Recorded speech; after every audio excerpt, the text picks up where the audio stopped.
As you can tell by the title of today's video, we're going to be exploring the magic system in my latest novel, The Lands in Between.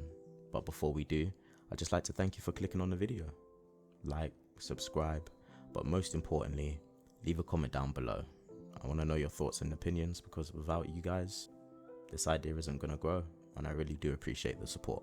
But this is going to be a long one, so grab your snacks, get a drink. I'm going to quickly go make a bowl of if you know, you know, but I'll see you guys in a bit.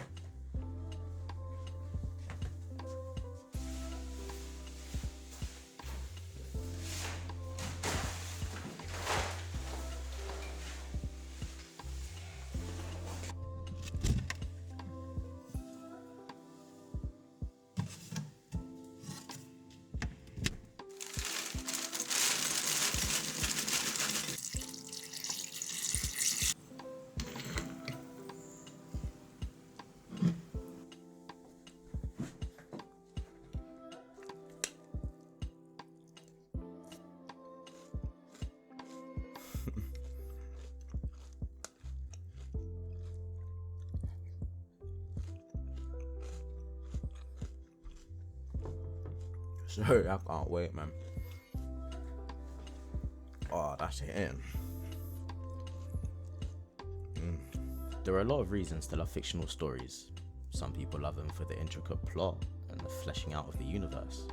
Others love them for the relatable characters and the situations they go through. And the rest just love death and explosions. But not all stories can do all three. And that's what my goal is. To produce that masterpiece. Political storytelling, psychological horrors, magic, just your everyday normal activities. But before I can explain my complex yet amazing magic system, I first need to explain the difference between hard and soft magic systems. So a hard magic system is things like the bending from Avatar. So that's where earthbenders can only use earth and firebenders can only use fire. Or even an N in Hunter x Hunter, where an enhancer can only use 80% I guess 80% transmutation and emission, whereas manipulation and conjuration is at 60. So the powers in these systems follow these strict rules laid out by the universe, and they often fit into specific categories as well. Whereas with soft magic systems, that for example is things like the magic in Harry Potter, where a wizard can just cast any spell and the only thing they're limited to is their knowledge. And honestly, Naruto and things like Dragon Ball Z at this point, the powers just come out of nowhere. There's no real rule or explanation to them really. And mine fits actually in between the middle. It's a hybrid magic system. It leans way more towards the hard side. Okay, so we understand what hard and soft magic systems are, but where are all the cool powers you were talking about?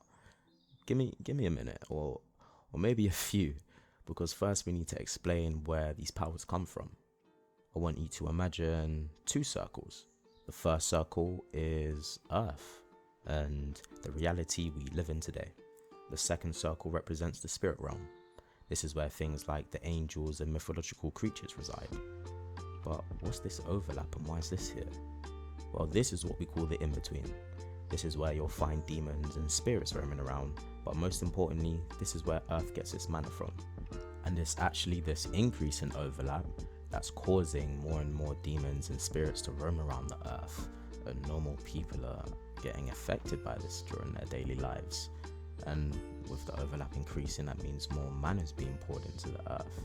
So people are discovering they've got powers, and essentially the government is what has to deal with this, and this is what the story is sort of going to revolve around. But mana? What's mana? And how does everyone use it? Well, mana is energy. You know, in real life we have energy.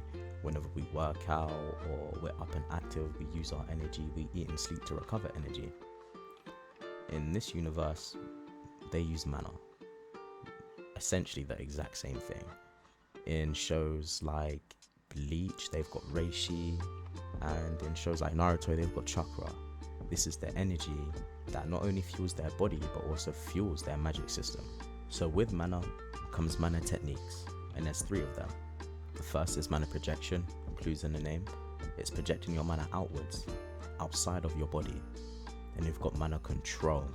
Mana control is being able to control your mana, controlling maybe the output or controlling where it is in your body. And then you've got mana manipulation, which is maybe being able to manipulate your mana into different shapes or manipulating your mana into certain parts of your body. And it's not just people that are aware of mana that can use these techniques. People in their everyday lives might be using it. For example, people in the gym, they might be using mana control or even mana manipulation to manipulate their mana into their arms whilst they're doing a really heavy bench press set. So with mana, and when you learn these techniques and you master these techniques, comes magic.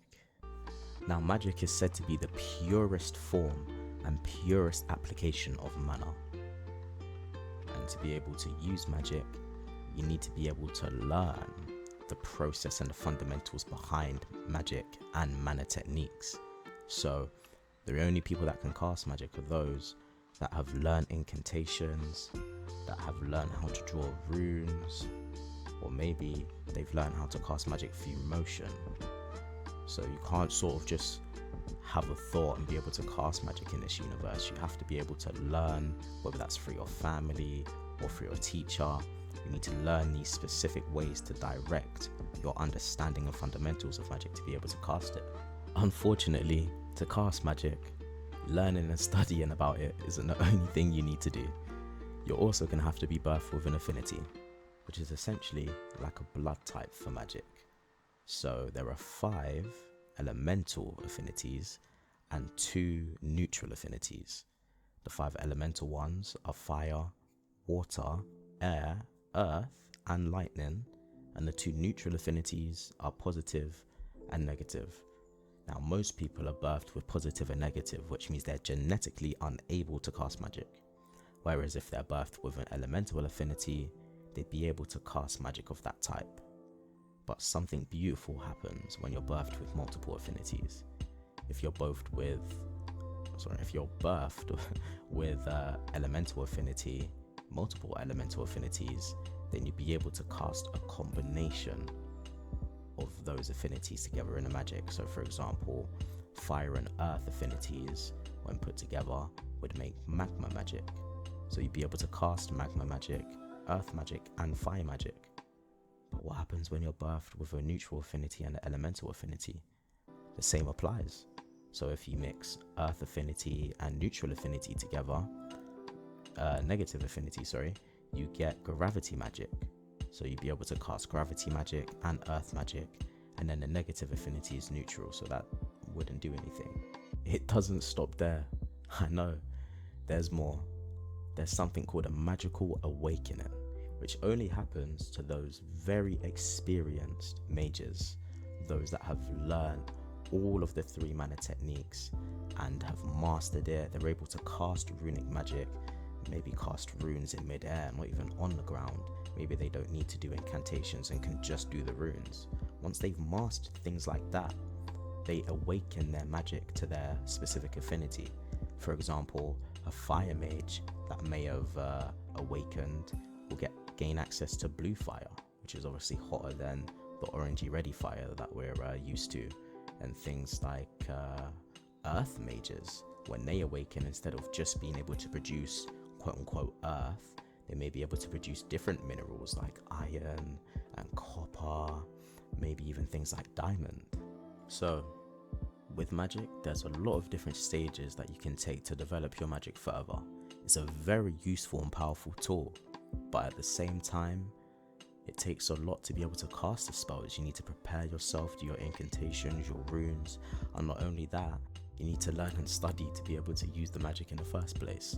And don't forget, you've also got to be birthed with an affinity to be able to cast magic, if you're even birthed with the right one. So, magic is a very useful tool, but also has its downsides.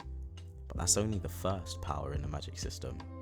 The second one is catalysts. Now you're asking me, what's a catalyst? Well, a catalyst is an inanimate object that allows the user to manifest a power derived from that object. So that object needs to be something of significance to the user. And if they lose this catalyst or somebody else takes it and is in ownership of the catalyst, they're unable to use the power that comes from that catalyst. You're only allowed one catalyst and you can't possess multiple. But these catalysts can be honed over time, whether you do it over years or even pass it down to a blood relative. That's actually the only way that somebody else can use a catalyst that originally was owned by somebody else, is if it's passed down. That's sort of things like royal families or just magical families that have passed down their catalysts over time. So catalysts are quite a cool power. It's got to be of significance, and depending on the object is what sort of power you get. And these objects, these catalysts, can be honed over time. So there's no limit to how strong these can get, as long as you sort of learn and you train and you constantly use that power over time. You start to develop new abilities surrounding the power that you've already got. I feel like it's a really cool concept, and people that may not actually know about magic or are completely unaware of mana are still able, most likely, to have these catalysts. That's probably the power system that they're most likely to sort of achieve, and they wouldn't even be aware that it's giving them powers. Or maybe they would be. Maybe they're using it for whatever motives they've got in life. Now, the final power in this magic system is contracts. And a contract is a pledge formed between a human and an animal or otherworldly being within their capabilities. So these two will come up with an agreement, and the human will normally end up with powers derived from the other contributor, or will gain the ability to summon the other contributor as a familiar. So as long as these conditions are upheld, the contract is formed and will last. However, if any of the contributors, whether the human or the familiar, decide to break the rules, break the pledge, then an irrefutable favor is owed within their capabilities. Of course, whenever that's requested, they have to execute that favor. And there are four, I had to check my notes there, 4 categories of familiars. So terrestrial, that's common and prehistoric animals, so things like crocodiles and bunny rabbits, all the way up into megalodons and T-Rexes. And then you've got mythological. These are things from folklore, normally sort of animals or beasts. Everything from folklore excluding gods. And then you've got, honestly, one of my favorites, which is personifications. And these are just personifications of words or worldly issues in the world. So that's things like, could be personification of fun, or personification of wrath, lust, things like that. And then the final category is celestials and infernals. So these are angels and demons.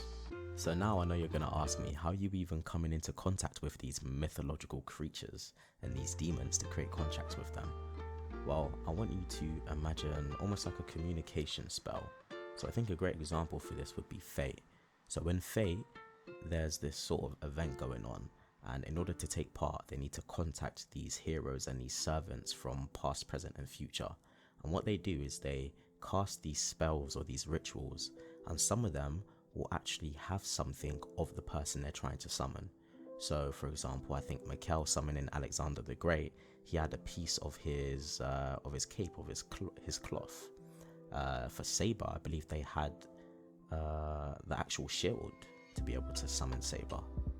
So take that for example. So experienced mages, or maybe somebody going on like the dark web, searching up spells online and trying it out for the first time.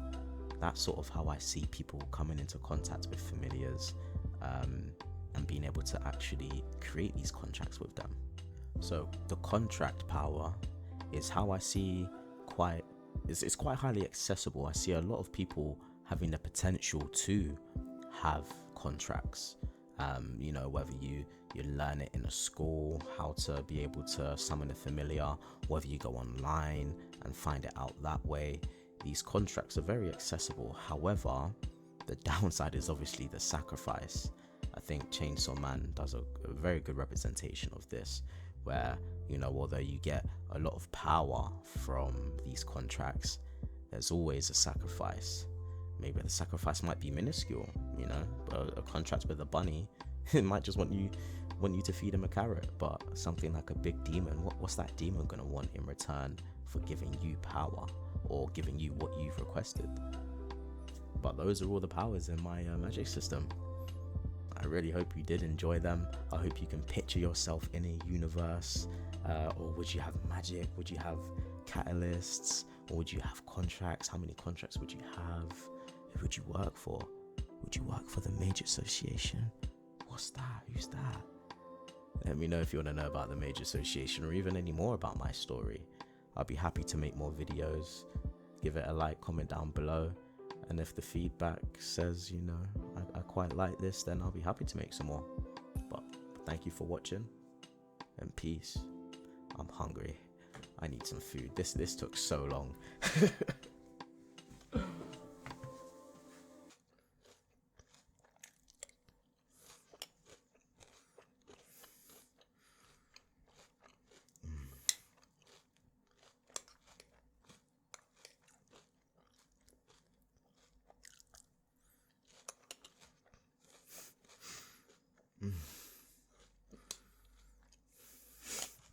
Wait, am I moaning in the mic? That's crazy. My bad, guys. Some ASMR for you. I didn't mean to be moaning though. That's crazy. But this is really how Crave makes me feel, man. Damn.